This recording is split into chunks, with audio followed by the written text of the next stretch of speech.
हुकूमत की बात सुने तो लगता है जैसे इकोनॉमी ऐसी तरक्की की राह पे चढ़ गई है कि पुरानी हुकूमतों ने जो भी गड़बड़ किया, जो भी उसमें बिगाड़ लाया, हुकूमत उसको राह रास्त पर ले आई है। लेकिन फैक्ट्स एंड फिगर्स इतने कोई खुशगवार नहीं है, बल्कि अगर मैं कहूँ तशवीशनाक है तो गलत। ये एक नई रिपोर्ट है, लेबर फोर्स सर्वे, इसमें इंकशाफ हुआ है। ये 2024-25 के मुताबिक गुज़श्ता 4 बरसों में मुल्क में बेरोजगारी 6.3% से बढ़ के 7.1% हुई है और गुज़श्ता 4 बरसों में बेरोजगार अफराद की तादाद 45 लाख से बढ़ के 59 लाख अफराद तक पहुंच गई है। यानी 4 साल में 14 लाख मजीद अफराद बेरोजगार हुए हैं। मुल्क में बेरोजगारी हर उम्र में बढ़ी है। 59 लाख अफराद में से 46 लाख पढ़े लिखे बेरोजगार नौजवान हैं। और जरा सूबों का अगर आपको ब्रेक डाउन बताएं तो खैबर पख्तूनख्वा में सबसे ज्यादा है 9.2%, पंजाब में 7.1%, बलूचिस्तान और सिंध के फिगर्स भी आपके सामने मौजूद हैं। लेबर फोर्स सर्वे के मुताबिक 8 करोड़ 31 लाख अफराद बरसरे रोजगार हैं। उनको कम से कम उजरत औसतन 39,000 रुपए दी जाती है। मुल्क भर में तकरीबन 18 करोड़ अफराद वर्किंग एज में है। कौन सा सूबा कम से कम कितनी उजरत देता है? इसमें बलूचिस्तान का सरप्राइजिंगली नंबर ज्यादा है, खैबर पख्तूनख्वा और सिंध, और एंड में सबसे कम उजरत पंजाब देता है। माहिरीन के मुताबिक 7% बेरोजगारी की शरह आमतौर पर तशवीशनाक समझी जाती है। यह आमतौर पर एक सुस्त या जद्दोजहद करती हुई मईशत की निशानदेही करती है और समाजी और इक्तिसादी चैलेंजेस पेश करती है। पाकिस्तान ने गुज़श्ता बरस IMF के साथ $7 अरब के 3 साला प्रोग्राम पर दस्तखत किए थे, जिसमें तकरीबन 50 शराइत पर अमल करना शामिल था। IMF की शराइत में लेबर फोर्स सर्वे करवाना और उसे शाया करना भी उसी के अंदर मौजूद है। तो जो रिपोर्ट आपके सामने आ रही है, ये भी IMF की मरहून मिन्नत हमारे सामने आई है। राना एहसान अफजल साहब हमारे साथ मौजूद हैं और हमें इस वक्त ज्वाइन कर रहे हैं साथ मोहम्मद जुबैर साहब, साबिक गवर्नर सिंध, सीनियर सियासतदान। ये बेरोजगारी क्यों बढ़ रही है जुबैर साहब? ये इसकी बड़ी वजह क्या है? क्या पाकिस्तान के अंदर जो कंपनियां हैं वो अपना सरमाया उस तरह नहीं लगा रही हैं, इसलिए जॉब अपॉर्चुनिटीज क्रिएट नहीं हो रही हैं? क्योंकि हुकूमत के अगर माने हंसे तो वो तो बहुत मुख्तलिफ कहानी में बता रहे हैं। ये लेबर सर्वे फोर्स ये क्यों कह रही है? देखें, बड़े सिंपल से स्टैटिस्टिक्स हैं और कोई भी नहीं उसको डिनाई कर सकता। अगर हम पिछले 3 साल का ग्रोथ रेट ले लें एवरेज, तो कोई कहता है 1.7%, कोई कहता है 1.8%। तो अगर आप उसको कंपेयर करें पॉपुलेशन ग्रोथ से, जो कि 2.55% है, तो जाहिर सी बात है हर चीज़ माइनस में ही होगी ना आपको, चाहे वो बेरोजगारी हो, चाहे वो गुर्बत हो, चाहे कोई और चीज़ हो। दूसरी बात ये कि investment is the starting point. अगर इन्वेस्टमेंट नहीं होगी तो कुछ भी नहीं क्रिएट होगा। जॉब अपॉर्चुनिटीज कहाँ से क्रिएट होंगी? पाकिस्तान की जिस तरह से जिस तादाद में पॉपुलेशन ग्रो करती है, उसके लिए अगर आपकी ग्रोथ रेट 5% या 6% होगी, तो जो एडिशनल लोग लेबर मार्केट में आते हैं उनको फिर जाके 100% नौकरियां मिलेंगी, क्योंकि तकरीबन कोई 20 lakh 25 lakh jobs every year considering Pakistan की पॉपुलेशन इंक्रीज के हिसाब से आपको क्रिएट करनी होती है। अब अगर आपका ग्रोथ रेट 1.7-1.8% है, तो you are not able to create. फिर आपका जो इन्वेस्टमेंट है, जो कि 51 ईयर्स की लोएस्ट शरह पर है, इन्वेस्टमेंट टू GDP, जिससे आप मुआवजा कर सकते हैं कि क्या हालत है, 51 ईयर्स की लोएस्ट लेवल पर है, which is 13.8 to 14%।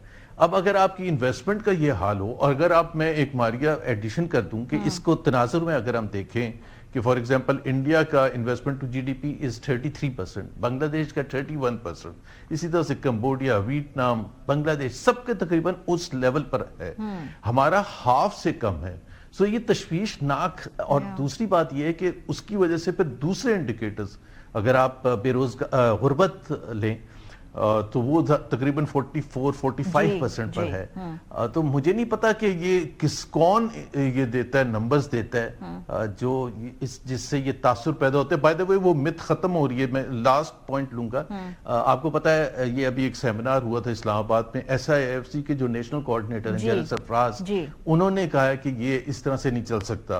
Privatisation minister ने कहा है कि इन्वेस्टमेंट इसलिए नहीं होता क्योंकि हमारी गवर्नेंस ही सही नहीं है। स्टेट बैंक के गवर्नर ने कहा कि ये जो स्टेबलाइजेशन का इतना लॉन्ग टर्म जो आप लेके चल रहे हैं, it has infected serious pain to the people, और इसको चेंज करने का वक्त आ गया। ये 250 मिलियन पाकिस्तानी के प्रॉब्लम्स को सॉल्व नहीं कर सकता। IMF की रिपोर्ट लास्ट वीक आई थी, उसका भी आपको पता है। जी बिल्कुल रिस्पांस ले लो, फिर मैं आपकी तरफ वापस आती हूँ। जुबैर साहब, 3.25 साल की ट्रांजिशन का टाइमलाइन दिया है। एक रफ सी बात है, इसको बिल्कुल I won't hold it against them कि बिल्कुल आप ये बात कर रहे हैं, लेकिन ये एक स्लो प्रोसेस है, ये ग्रेजुअल प्रोसेस है, ये इंक्रीमेंटल प्रोसेस है। ये हुकूमत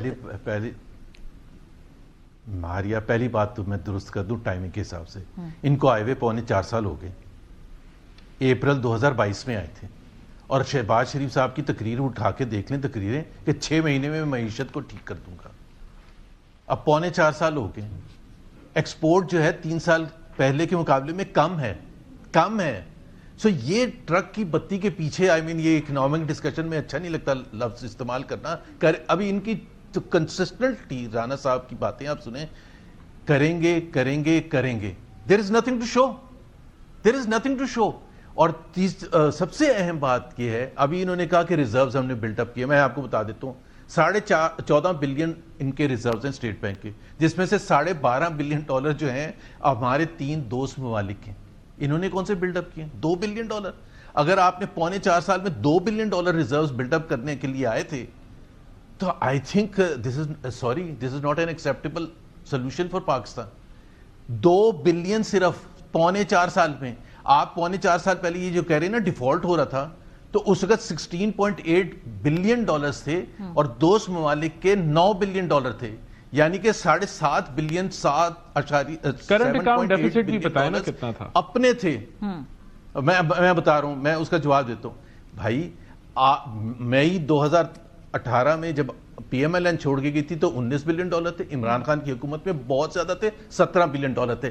लेकिन करंट अकाउंट डेफिसिट को ठीक करने का मारिया बिल्कुल ऐसे ही है इनका कि मेरा पेट्रोल का खर्चा बहुत होता है, मैं कारें बंद कर दूं चलाना। भाई आपने इन्फ्लिक्ट किया pain to achieve that, inflict किया है, पॉवर्टी में लोगों को धकेला है, आपने बेरोजगारी में धकेला है, आपने महंगाई में धकेला है, आपने इन्वेस्टमेंट तबाह किया, आपने गवर्नेंस आपकी सही नहीं है, आपने क्या है। आप आईएमएफ की रिपोर्ट की चार्जशीट तो देख लें, आप बोल दें कि आईएमएफ झूठ बोल रहे हैं। आप आईएमएफ ने ये कहा है कि इनकी policies are designed to ensure rich remain rich and poor remain poor. Their policies are designed to ensure. ये जो बातें हैं कि जहां पे आप एलीट की बात करें वो पॉपुलिस्ट स्टेटमेंट है। चले मैं आपके इस मौक़िफ़ को आगे रखती हूं। इंटेंट नजर आ रही है एलीट के नहीं।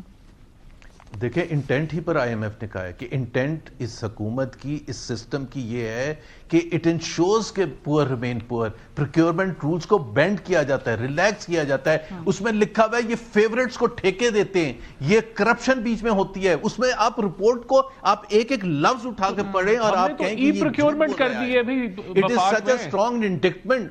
बात सुने जी, वो कह रहे हैं कि ई प्रोक्योरमेंट कर दी है, वो रिफॉर्म्स के एजेंडे में ई प्रोक्योरमेंट कर दी है, अगले अब नहीं होगा। प्रोक्योरमेंट तो आप कहें ना कि आईएमएफ फिर गलत कह रहे हैं। आईएमएफ ने ये कहा है कि अगर आपका गवर्नेंस सिस्टम सही हो तो 6% से ज्यादा ग्रोथ रेट होगी। आपकी ग्रोथ रेट 1.8% है एवरेज 3 साल की। I mean see the gap what IMF is saying and what you are. चले मेरे पास जो थोड़ा उसका सबसे ज्यादा जो पेन है वो आपने गरीबों को, एब्सोल्युटली कंप्लीट एग्रीमेंट। मुझे इस स्टेटमेंट को, इस सेगमेंट को यहाँ पे समेटना बहुत शुक्रिया। हमारे साथ अफजल साहब मौजूद थे, जुबैर साहब मौजूद थे।